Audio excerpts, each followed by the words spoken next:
In today's video, I'm going to teach you how to create teams in Monday.com. We'll start on your Monday.com homepage. If you're not there yet, log into your workspace and open Home so you can access your account settings easily. Look toward the top right corner and click your profile icon. This opens a quick menu with personal and admin options. From here, choose Administration. If you don't see it, you may need admin permissions, so check with your workspace owner. Inside Administration, navigate to the Directory section. The directory is where you manage people and structure across your account. Next, switch to the Users view. This shows all members in your workspace and gives you the controls you need to organize them. It's a good moment to confirm everyone you plan to include has an active status, since only active users can be added to a team. Now, click Manage Teams. Teams in Monday.com are collections of users you can assign to items, automate notifications for, or mention all at once. Creating teams here helps you keep boards clean and collaboration fast. Select New Team to begin. First, give your team a clear descriptive name.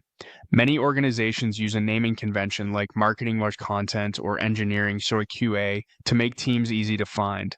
You can always rename it later, but starting consistent will save time. Add team members by searching for their names. Only users who are part of your account will appear. If someone isn't listed, proceed and update the team later. Think about who actually needs to receive team notifications. Adding the right roles keeps noise down and makes assignments meaningful.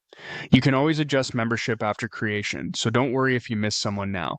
Optionally, upload a team profile picture. A recognizable icon or logo helps people spot the team quickly in mentions and assignment menus.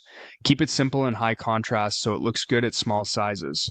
When everything looks right, click Create. Your new team is saved and ready to use. From now on, you can assign work to the team instead of selecting people one by one, and you can use @teamname to notify everyone at once. You can also return to Manage Teams anytime to update members, rename the team, or change its image as your organization evolves. That's it. You've created a team in Monday.com using the admin directory and users areas. Pause the video and follow along in your own account, and once you're done, try assigning your next task to the team you just made to see the benefits immediately.